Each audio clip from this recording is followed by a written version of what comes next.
فطرت کو بیان بھی فرمایا اور اس کو جھنجھوڑ کر کے کہا کہ تیرا ان دنیا کی بھول بھلیوں میں کھو جانا مقصد نہیں تھا، تیرا مقصد اپنے مالک کی رضا جوئی اور اس کے قرب کی تلاش تھی۔ تو فرمایا بل تؤثرون الحیات الدنیا، تمہارا ترجیحی انداز کیا ہے کہ تم دنیا کی جیتی زندگی کو ترجیح دیتے ہو، والآخرۃ خیر وابقی، حالانکہ آخرت بہتر بھی ہے اور آخرت دائمی بھی ہے، نہ ختم ہونے والی زندگی ہے آخرت، کبھی ختم نہیں ہوگی۔ یہ دنیا جتنی بھی ہو، ایک آدمی 100 سال بھی زندگی پائے تو پھر بھی تو موت ہی ہے۔ حضرت موسیٰ علیہ السلام کے پاس جب قبض روح کے لیے اسرائیل آئے تھے تو پوچھا کدھر آئے ہو؟ کہا قبض روح کے لیے آیا ہوں، تو انہوں نے تھپڑ لگا دیا تھا، فلطم علی وجہہ، تو واپس چلے گئے تو کہا مالک ایک ایسے شخص کے پاس بھیجا جو مرنا ہی نہیں چاہتا، تو کہا پھر جا میرے بندے کے پاس اور اسے کہہ کہ ایک بیل کی پشت پہ ہاتھ رکھیے گا اور جتنے بال نیچے آئیں گے اتنی عمر بڑھا دیں گے۔ حاضر خدمت ہوئے، پوچھا کہ پھر دوبارہ آگے ہو؟ کہا کہ بس آپ کے عمر کے اضافے کا سندیسہ لے کر آیا ہوں، کسی بیل پہ ہاتھ رکھیے گا، جتنے بال نیچے آئیں گے اتنی عمر بڑھا دی جائے گی۔ تو بولے پھر کیا ہوگا؟ کہا پھر موت۔ کہا اگر پھر بھی ہے تو ابھی روح قبض کر، 100 سال بھی جئیں گے تو پھر بھی موت ہے، موت ہے ہنگامہ آرا کل زمیں خاموش میں، ڈوب جاتے ہیں سفینے موج کی آغوش میں۔ اگر کسی نے ہمیشہ رہنا ہوتا اس ظاہری زندگی میں تو انبیاء کو موت نہ آتی، لیکن یہ ضابطہ ان پر بھی پورا ہوا۔ شہنشاہ، کج کلا، بادشاہ، بڑے بڑے حکامہ، دانشور، صحت مند افراد بھی آغوش موت میں اتر گئے۔ میں اور آپ ہوتے کیا ہیں؟ ہم تو ایک ایسا جرثومہ جو خوردبین سے بھی پورا دکھائی نہیں دیتا، اس نے پوری دنیا کو ہلا کے رکھ دیا۔ انسان ذرا دیکھ تو ہے کیا؟ وما یعلم جنود ربک الا ھو، اللہ کے لشکروں کو تو جانتا ہی نہیں ہے کہ اس کے لشکر کیسے ہیں۔ وہ لنگڑے مچھر سے نمرود کے تکبر کو خاک میں ملانا جانتا ہے، وہ ابابیلوں سے ہاتھی مروانا جانتا ہے، وہ کرونا وائرس سے پوری دنیا کا نظام معطل کرنا جانتا ہے، اس کے لیے کوئی مشکل نہیں ہے۔ والآخرۃ خیر وابقی، کہا آخرت بہتر بھی ہے، دائمی بھی ہے۔ زندگی تو گزر ہی جاتی ہے جیسے گزرے، اصل زندگی آخرت کی زندگی ہے۔ خندق کھودتے صحابہ پر پیار آیا تو یہی کہا اللہ زندگی وہی ہے جو آخرت کی زندگی ہے، میرے انصار کو بھی بخش دے، میرے مہاجروں کو بھی بخش دے۔ یہ زندگی اچھی بنا لیں، میں نہیں آپ کو روکتا، گھر بھی اچھا بنا لیں، گاڑی بھی آپ کے پاس اچھی ہونی چاہیے، اچھا کھائیں اچھا پہنیں، بالکل نہیں روکتا، شریعت بھی منع نہیں کرتی، لیکن یہ چیزیں اگر آخرت کے سودے پر ہوں، آخرت کو برباد کر کے حاصل کی جائے تو یہ خسارے کا سودا ہے۔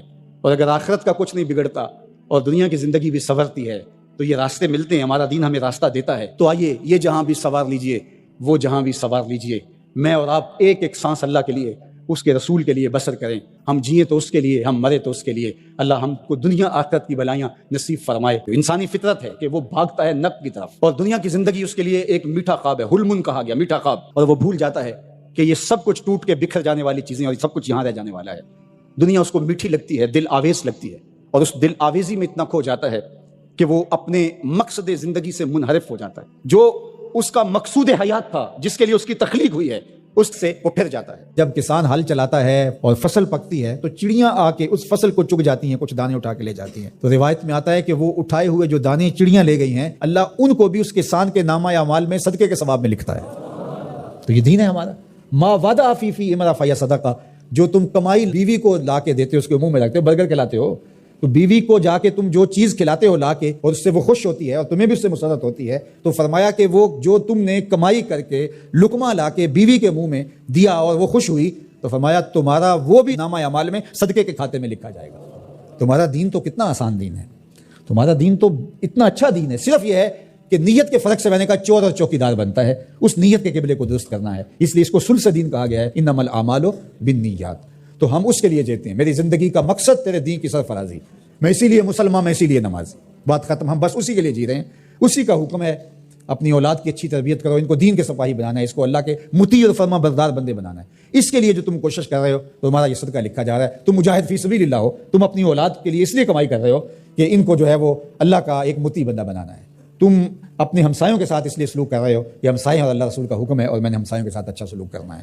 تم رشتہ داروں کے ساتھ نبھا رہے ہو ان کے تلخ رویوں کے باوجود بھی کہ اللہ رسول کا حکم ہے، لہٰذا میں توڑ تو نہیں سکتا، لہٰذا اللہ اس کا بھی تمہیں اجر عطا کرے گا۔ ان تلخ رویوں کا تمہیں تمہارے نامہ اعمال میں اجر و ثواب لکھا جائے گا جو تم سہتے ہو اور برداشت کرتے ہو۔ تم سردی سہتے ہو، تم گرمی سہتے ہو، تم مشکلیں سہتے ہو، تو یہ ساری تمہارا دین ہے، چونکہ تمہارے دین کو اللہ نے بہت خوبصورت بنایا ہے۔ تمہارا دین اور تمہاری دنیا الگ نہیں ہے۔ ایک صحابی کو حضور نے دیکھا کہ وہ بہت کمزور تھا، تو فرمایا کہ تمہاری یہ کیا حالت ہے، تم اتنے کمزور ہو؟ اس نے کہا میں نے اللہ سے ایک دعا مانگی تھی، شاید وہ قبول ہو گئی۔ فرمایا کیا ہوا؟ میں نے دعا مانگی تھی اللہ جو آخرت کے حصے کے دکھ ہیں وہ بھی دنیا پہ بھیج دے اور میری آخرت صاف ہونی چاہیے، تو شاید میری دعا قبول ہو گئی ہے۔ مجھے بہت ساری بیماریاں، دکھ اور اذیتیں ہیں جنہوں نے مجھے گھیر رکھا ہے۔